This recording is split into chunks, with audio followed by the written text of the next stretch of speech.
Masya Allah, dalam video kali ini Ustadz Khalid Basalamah menjelaskan kepada kita semua bahwasanya puncak dari silaturahmi adalah kepada kedua orang tua kita.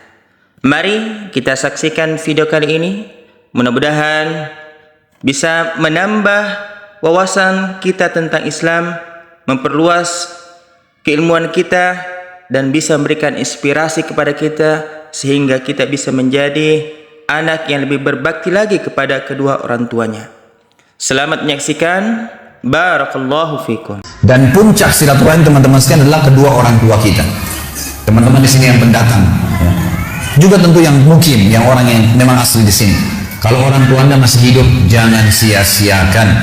Kejar sedekah paling afdal ke mereka tuh.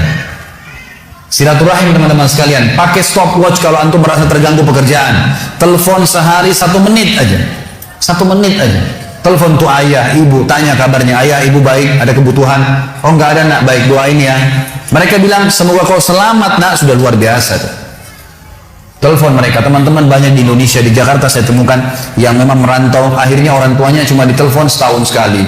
Ah gampang, nanti kalau Idul Fitri mudik sekalian ketemu. Tapi kalau teman-temannya tiap hari telepon, kalau nggak telepon temannya dimarah-marahin, kenapa nggak telepon, tiap hari dicari. Ini gimana caranya? Padahal orang tua itu puncak silaturahim. Teman-teman coba renungin. Ada seorang syekh di Saudi, di Jeddah, dia lagi isi pengajian. Kemudian saking pentingnya dia tahu ya, ini orang tua bagaimana. Dia bilang, saya ditelepon oleh seorang laki-laki. Dia bilang, saya nggak kenal. Laki-laki ini bilang, syekh, tolong bantu saya nih, apa jalan keluarnya? Sejam lagi saya akan divonis oleh pengadilan, di penjara 10 tahun karena saya difitnah. Difitnah, data-data palsu semua dikasih ke pengadilan dan saya difitnah. Apa saran Anda nih? Kira-kira apa yang saya harus lakukan nih supaya Allah bisa menyelamatkan saya? Kata bu syekhnya ini, saya dengar ceramahnya, dia bilang begini, menarik sekali kisahnya. Dia bilang, apa kau masih punya orang tua yang hidup? Kata orang itu, ayah saya sudah meninggal, ibu saya ada.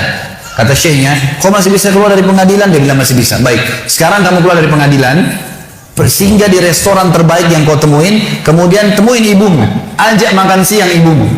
Kata dia, syekh, sejam lagi saya divonis penjara 10 tahun. Bagaimana bisa mau makan lagi sama orang tua? Kata syekhnya, kalau kau mau jalanin saran saya, jalanin itu. Anak ini dalam kondisi dia bingung, tak tahu apa, maka dia pun singgah di restoran, kemudian dia pergi ke rumah ibunya. Setengah jam kemudian kata syekh, saya ditelepon. Syekh, jazakallah khair, semoga Allah balas Anda dengan kebaikan. Kata syekhnya, kenapa? Dia bilang, saya baru ditelepon oleh pengadilan, ternyata orang yang membuat fitnah buat saya terbongkar kedoknya dan dia sekarang akan divonis 10 tahun.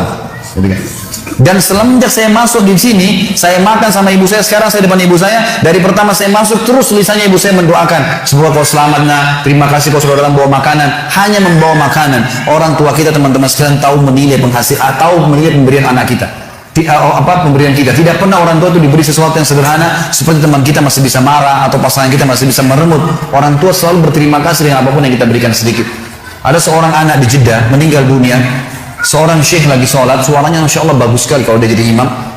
Saya banyak cerita tentang Saudi karena saya pernah kuliah di sana teman-teman. Jadi bukan karena Saudinya. Kalau Anda punya cerita di Indonesia mungkin bisa terjadi di mana-mana tentunya. Saya cerita tentang ini karena saya tahu gitu. Di Jeddah ini ada satu orang syekh, suaranya bagus. Kalau sholat Jumat penuh masjid. Kalau dia jadi imam, Masya Allah suaranya gitu. Dia juga kalau khutbah, hampir semuanya orang nangis kalau bicara masalah akhirat. Khusyuk, jadi dia ikhlas sekali gitu. Dia cerita dalam salah satu khutbahnya, saya dengarkan ceramahnya. Dan ini tradisi saya suka dengar ceramah-ceramah, walaupun saya sudah sering isi ceramah, gitu kan. Kita tidak boleh batasi dengan ilmu. Selalu kita merasa haus dengan ilmu itu. Maka saya dengar ceramah, dia mengatakan pada saat saya salah satu Jumat, saya lagi jadi imam, di rakaat kedua, pas sujud pertama ada suara gemuruh tengah-tengah masjid. Dia bilang, lalu saya salam, saya tanya, saya pakai mic, kenapa itu, ada apa? Dia bilang, syekh, ada orang jatuh tadi waktu sholat sujud rakaat kedua, sujud pertama jatuh. Kata syekhnya, berikan dia ruang biar dia bernafas dan tolong antar beberapa ikhwah, tolong antar ke rumah sakit terdekat. Waktu diantar, kata dokternya, orang ini sudah mati setengah jam yang lalu. Maksudnya pada saat dia lagi sujud di hari Jumat, gitu kan? Ini luar biasa. Kata syekhnya, ini jelas-jelas husnul khatimah. Hadis Nabi SAW, siapa yang meninggal hari Jumat tidak akan kena fitnah kubur, dan juga dia mati dalam keadaan sholat, jelas dari ibadah, apalagi lagi sujud kepada Allah SWT. Lalu dia bilang, datang adiknya mengambil jenazah kakak. Lalu saya bilang, ini kakakmu datang jauh-jauh sholat di sini karena dia mau sholat dengan saya. Dia mau dengar ceramah, dia mau dengar suara bacaan Al-Quran. Maka saya minta, tolong izinkan saya memandikan jenazahnya. Kata adiknya, baiklah silakan. Datanglah syekh ini ke rumahnya, dimandikan jenazahnya. Kemudian malam takziah pertama, dan disunahkan 3 malam takziah. Malam takziah pertama kata syekhnya, setelah selesai jamu tamu-tamu semua, gitu kan, tamu datang mendoakan, mereka membawa makanan lalu mereka pulang. Lalu kata syekhnya, saya tanya adiknya, kakakmu ini sebenarnya apa sih perbuatan amal dia yang paling menurut kamu Allah ridhoi sampai Allah tutup dengan husnul khatimah begini?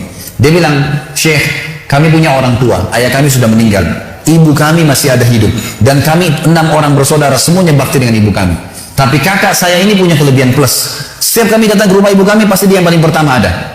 Sisirin rambutnya, aturin bajunya, laki-laki. Ngurus gitu, orang tua ibunya dirawat betul sama dia. Dia bilang sampai kalau sisirnya patah dia yang gantiin. Sampo, sabun semua dia yang siapin. Semuanya diperhatikan. Maka kata syekhnya, pantas Allah tutup dengan husnul khatimah. Pantas Allah tutup dengan itu. Dan teman-teman, apa yang melarang Anda mengirimkan misalnya dari Bali, di sini atau dari Denpasar ini, ada rezeki, kirimkan ke Jawa. Keluarga kita tahu di sana ada sampo, tahu di sana ada sabun, tahu. Kenapa kalau kita paketin dari sini khusus buat mereka? Maka luar biasa, mungkin kita korbanin 500.000, 300.000, teman-teman sekalian, sudah cukup orang tua kita mendoakan kita seumur hidupnya. Bagaimana kalau setiap bulan kita rutinkan, gitu kan? Harusnya kita lakukan seperti itu. Ini puncak silaturahim. Setelah itu datang kerabat-kerabat yang lainnya. Kata Nabi SAW, siapa yang ingin diberkahi umurnya, di sini sering diterjemahkan dalam buku Indonesia, siapa yang ingin dipanjangkan umurnya, gitu kan? Sebenarnya tidak ada kata-kata panjang umur ya, karena umur sudah ditentukan, 60 ya 60. Tapi di sini maksudnya diberkahi. Jadi kalau dia punya 60 tahun, dia sering silaturahim, dengan ada orang lain punya umur 60 tahun tidak silaturahim, kita temukan yang sering silaturahim ini akan berkah hidupnya. Sudah banyak bangun masjid, sudah banyak kegiatan-kegiatan sosial, Allah berkahi umurnya. Siapa yang ingin diberkahi umurnya dan diluaskan rezekinya, maka dia sebaiknya melanjutkan silaturahim.